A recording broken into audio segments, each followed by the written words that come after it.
La team, aujourd'hui, gros temps nuageux, il fait vraiment pas beau et je pense que ça va très bien avec la vidéo d'aujourd'hui. Est-ce que cette moto, elle vaut réellement le coup ou pas? Je vais tout vous dire dans cette vidéo.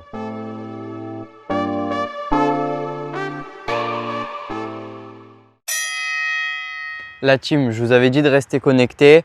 On avait fait un unboxing du coup sur cette Talaria Komodo 2025. La vidéo avait très bien marché, donc merci à vous la team, tout ça c'est grâce à vous. Donc aujourd'hui on va faire test sur route fermée. On va reparler un peu d'elle dans les détails et puis c'est parti. Pour commencer, j'avais fait une vidéo sur la version off-road. Comparément à la version off-road, on a du coup le support plaque, vu que celle-là elle est homologuée. On a les clignotants à l'avant et aussi à l'arrière. On a la plaque phare qui est juste magnifique. Sinon au niveau design, c'est exactement les mêmes. En France, il existe deux coloris. On a la noire qui est juste ici. Et on a aussi la couleur blanche. Et dans certains pays, on a aussi les cadres qui changent de couleur. Donc ça, c'est vraiment spécifique à chaque pays. Au début, j'étais pas forcément fan quand on a vu les premières images de ce phare. Finalement, il est assez agressif, il se marie bien avec l'allure de la moto. Donc on va l'allumer, on va allumer aussi les clignotants. Venez voir le compteur avec moi. Donc quand on tourne la clé, il y a deux clics, le premier et le deuxième avec l'animation du compteur Talaria. On a les kilométrages, le pourcent de batterie et les différents modes qui s'affichent juste ici. Donc on a les boutons, on va allumer le phare, attention les yeux. Donc c'est un très beau phare. On va actionner aussi les clignotants, gauche et le droit. Donc on est vraiment sur une très belle moto. On n'est plus vraiment sur un petit vélo électrique comme on avait sur les anciennes Talaria. Ici on a le phare arrière qui est très simple, très discret, il est vraiment tout petit. Ils se font dans la masse. Je suis pas très fan du support plaque parce qu'en fait il rajoute vraiment trop de distance par rapport à la bavette. Je trouve que ça fait vraiment moche. Donc moi, ce qui m'a fait craquer sur cette moto, c'est surtout cette fourche couleur or qui est juste magnifique. Il n'y a rien à dire sur cette fourche. Elle est sobre, elle est simple, il n'y a pas forcément trop d'autocollants. Il y a juste écrit Talaria ici en sticker. Il y a le ressort derrière en noir avec des rappels couleur or. Donc franchement, c'est une moto qui est d'origine, qui a déjà un beau guidon, une belle fourche. Donc ils ont fait vraiment un excellent travail Talaria. Et franchement, c'est sobre, il n'y a rien à dire. Donc je pense qu'ils ont voulu aussi laisser ce cachette, customiser les motos. Et je pense qu'il y a des beaux travaux à faire dessus. On va monter dessus pour regarder du coup la position. Donc on est vraiment sur un gabarit moto, on n'est plus sur vraiment des petits vélos électriques. Moi je dirais qu'on est entre la 4000 et la Suron Ultra B. Donc elle fait la même taille que la Ultra B pratiquement et elle est juste un peu plus fine. Donc moi au niveau de la taille je fais 1m73. Là actuellement je suis sur la pointe des pieds. Si je me mets sur les cale-pieds, mon genou il n'est pas trop plié, ça va. Mes bras ils sont tendus. Donc on est vraiment confort dessus. Regardez, on a l'écran. On a du coup les boutons pour modifier l'écran, l'heure, les réglages. Là, mode de régénération. Il y a 4 modes. Là, si on reste appuyé, donc je découvre un peu avec vous. On peut regarder la batterie, je pense qu'on peut changer l'heure. On va pas tout toucher. Ce que j'aimais bien aussi sur cette Talaria, c'est les boutons qu'ils ont bien travaillé. Ils les ont mis en brillant, en noir brillant sur du mat et je trouve que ça rend vraiment bien. De l'autre côté, il y a le bouton start. J'aime pas forcément la couleur, c'est dommage qu'il est mis comme ça. Il y a le coupe-circuit. Il y a aussi les freins, si on tombe, ça c'est d'origine, c'est vraiment pratique. Ça évite que le frein il se torde. On peut aussi régler le frein. Si vous avez des grosses mains ou des plus petites mains, on a aussi le bouton pour reculer. Il faut juste rester appuyé et là on voit le changement. Tac. Donc franchement, elle est belle d'origine et elle a vraiment de très belles pièces. Donc là, la team, on va parler technique. Donc le peu que j'ai essayé, elle est vraiment super puissante. Donc au niveau de la batterie, on est sur du 97,2 volts, 45 ampères-heure. Donc elle développe en crête 44 chevaux, c'est énorme pour une machine électrique. On est sur du 32 kWh, équivalent à une 125. Donc franchement, elle est vraiment super puissante. Le poids maximal sur cette moto, c'est 160 kg. Donc à ce qui paraît, au niveau de l'autonomie, on pourrait faire entre 100 et 110 km en roulant tranquillement. Donc on fera bien sûr un test pour voir si c'est réel. Donc au niveau de l'avant, on va commencer par les pneus. On est en 70 par 100 et c'est du 21. Donc quand on remonte, on a le garde-boue. Il est très joli, il est en hauteur du coup. Il est très long et il a une belle finition. Je trouve que c'est plutôt sympa d'être courbé comme ça. Il y a le phare qui est toujours beau. Toute cette partie aussi qui est bien travaillée avec des arrondis, des parties qui sont un peu plus pointues. Et à l'arrière, du coup au niveau des pneus, on est en 90, 118. Et on a aussi la bavette qui finit comme ça, qui se rétrécit, qui devient de plus en plus fine. Donc elle est vraiment très élégante pour une moto. Donc pour accéder à la batterie, il suffit juste de pousser ce bouton et du coup de retirer. Tac. Et là, du coup, on a accès à la batterie. Donc on va enlever les clés. Donc on a la batterie, comme une très très grosse batterie. Donc juste ici, on a la prise pour venir brancher le chargeur. Donc je suis vraiment fan de cette moto. Malheureusement, il y a beaucoup de défauts, donc on va en parler, c'est vraiment important. Donc on va commencer déjà au niveau des freins, le capteur frein. Sur les Sur-On, ça se règle donc soit au niveau de l'écran, soit au niveau de l'application. Alors que là, chez Talaria, il faut du coup couper un fil, enfin il faut le débrancher. Donc pour vous expliquer le capteur frein, c'est quand on freine, du coup on ne peut pas accélérer. Donc c'est un petit peu embêtant, c'est pas chiant mais c'est un petit peu embêtant. Ensuite, moi j'aurais bien rajouté aussi une prise USB pour brancher les téléphones. On aurait pu la rajouter soit là sur un côté, regardez c'est vide, ou même là, faire un peu plus d'espace. Donc ça c'est vraiment dommage, ça y était aussi sur les Sur-On. Au niveau des pneus, alors ça franchement c'est atroce de mettre des pneus comme ça sur une machine aussi puissante. Ça fait vraiment tout fin. L'avant il est tout petit, l'arrière il est un peu plus gros, mais c'est pas assez pour une moto comme ça patine et tout quand on accélère, donc franchement c'est pas sympa. On va parler au niveau de cette partie là. Donc en général sur les Talaria ou même les Sur-On, on a ici une petite prise ou quelque part pour venir charger la batterie. Alors que là ils nous ont fait un système. Donc il faut d'abord enlever la selle. Je la mets sur le côté. Puis ensuite il faut venir soulever le capot. Mais le capot, s'il y a les clés, bah, ça passe pas, du coup il faut retirer les clés. Ici le capot il tient pas tout seul. Ils auraient pu rajouter un petit vérin pour le tenir. Et puis après il faut venir sortir la batterie. Donc ils ont fait vraiment un gros système qui sert pas à grand chose. Et regardez, j'ai trouvé une petite technique. On peut se servir du coup du coupe-circuit pour venir faire une attache comme ceci. Et là, plus besoin de le tenir. Donc ça c'est la première technique qu'on a trouvée. On va entre guillemets que c'est fait maison, en espérant qu'ils sortent peut-être un nouveau truc de la part de Talaria. On a la selle, c'est vraiment atroce. Donc là où il y a le plus de rembourrage, on sent le plastique. Quand on roule dessus, ça fait super mal aux fesses. Donc là, on va tout remonter et puis on va partir pour la phase test.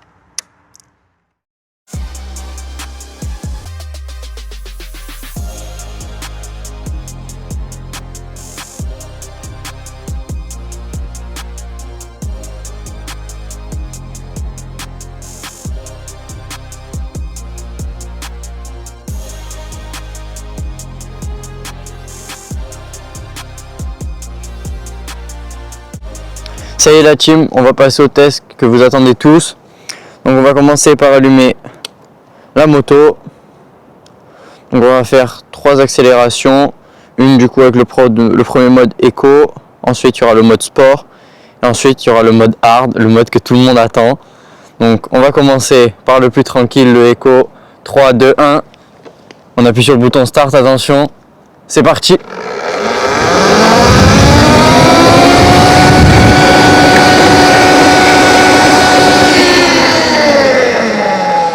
Bon, premier ressenti, le mode éco, franchement c'est plutôt tranquille. Il est limité du coup à 50. Donc franchement ça va, il est assez tranquille. Les freins, ils sont vraiment excellents. Ils ont vraiment mis de beaux freins sur cette moto. Ça freine fort. Et je pense qu'il faut, de toute façon, vu la puissance de cette moto.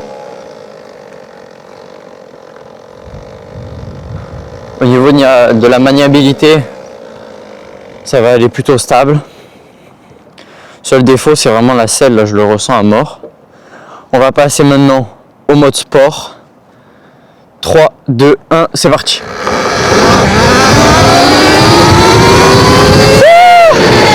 Voilà, folie.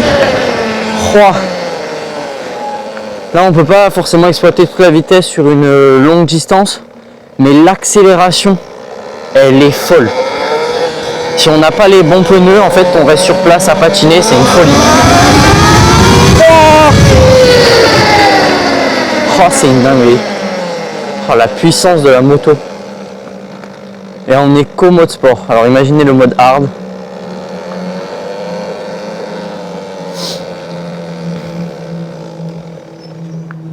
C'est parti, le dernier mode, le mode hard, le troisième, celui que tout le monde attend.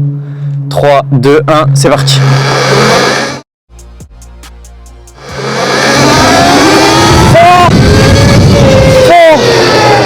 Oh, l'accélération.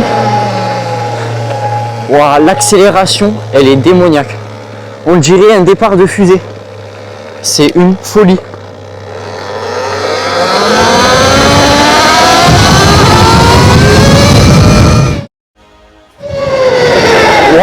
J'ai l'impression que je m'envole avec. C'est une folie cette moto. Elle est vraiment puissante.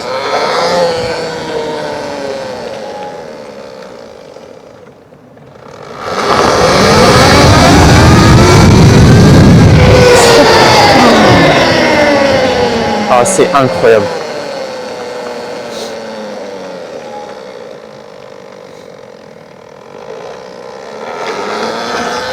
Franchement, les suspensions aussi, elles sont pas dégueu, ils ont fait vraiment un beau travail. La fourche et tout, franchement, c'est sympa à rouler. Hein.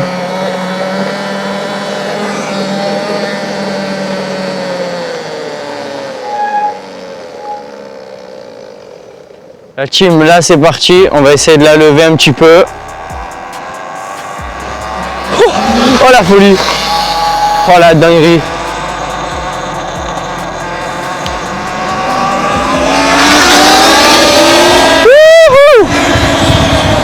Ah, c'est une folie cette moto. C'est reparti pour un tour.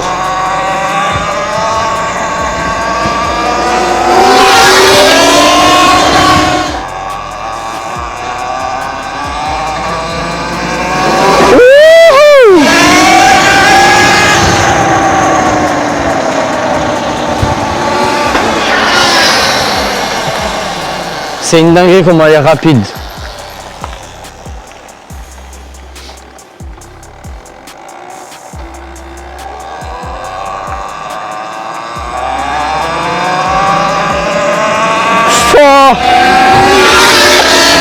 Oh, elle lève trop facilement.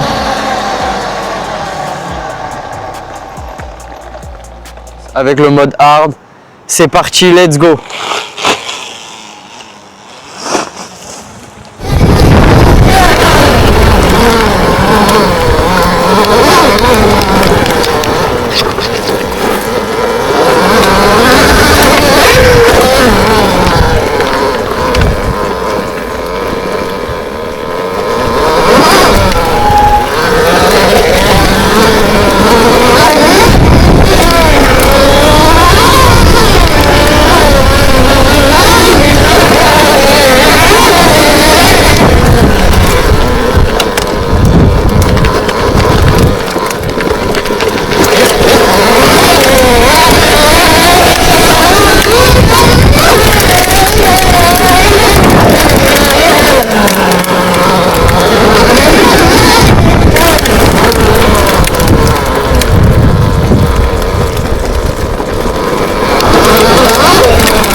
Les gars, regardez, pour la première sortie en colline, on lui a mis tarif. Elle est toute sale alors qu'elle est juste neuve. Donc franchement, super moto. Il y a des avantages et des inconvénients. Donc je vais vous dire à peu près ma conclusion, moi ce que j'en pense. On va commencer par les avantages. Bien sûr, c'est la version homologuée. Donc ça, c'est juste une dinguerie d'avoir sorti une machine comme ça, version homologuée. Ensuite, la batterie. Là, ça fait à peu près 1 heure qu'on roule. Niveau autonomie, elle bouge pas trop. C'est électrique, donc ça fait pas de bruit, on n'embête personne. Et comme je vous ai dit, le plus important sur cette machine, c'est la puissance qu'elle fournit. C'est ce qui fait tout sur cette moto. Franchement, c'est une pure dinguerie d'avoir autant de puissance sur une moto comme ça. Autre point positif, c'est les cale-pieds. Les cale-pieds, ils agrippent vraiment bien. C'est vraiment de très beaux cale-pieds qui sont fournis d'origine. Donc ils agrippent vraiment bien et ça, j'en suis content. Donc les points négatifs, on va en parler. C'est vraiment une moto que j'adore, mais il y a beaucoup de points négatifs. À commencer, c'est une 125. Du coup, moi sur la route, j'ai pas encore le permis. C'est dommage qu'ils aient pas sorti une version 50. Après, on peut rien y faire, ça reste quand même une très belle machine. Autre défaut, les pneus. Ils sont pas du tout adaptés pour avoir autant de puissance. À chaque fois qu'on accélère, on patine. Ensuite, on va passer à la selle. Elle est tout simplement atroce. Elle fait vraiment mal aux fesses. Il y a aussi tout ce système que je vous avais expliqué pour aller venir brancher la moto au niveau de la batterie pour la recharger. Il y avait aussi du coup le frein que sur On ils avaient mis un système où on pouvait directement régler plus facilement, alors que là il fallait désactiver du coup le capteur frein, donc ça c'était plus embêtant. Et ça aussi je m'en suis rendu compte, c'est que ça devient chiant au fur et à mesure. C'est ces 2 crans à chaque fois pour allumer la moto. Je comprends pas à quoi ça sert. Donc au niveau du prix, pour une machine comme ça, on est à peu près à 7 400 €. Elle est disponible bien sûr chez MRZ, donc n'hésitez pas si vous voulez vous la procurer, appelez-les. Ils font aussi des pièces pour custom vos motos, vos e-bikes. Donc franchement, n'hésitez pas à aller chez eux. En parlant de pièces, moi j'ai acheté déjà 2-3 pièces pour modifier cette magnifique moto. Donc restez connectés, on va faire plusieurs vidéos. On va faire une moto entièrement one of one. Donc restez connectés et c'est déjà la fin de cette vidéo. J'espère qu'elle vous aura plu. N'hésitez pas à liker, à commenter, à vous abonner.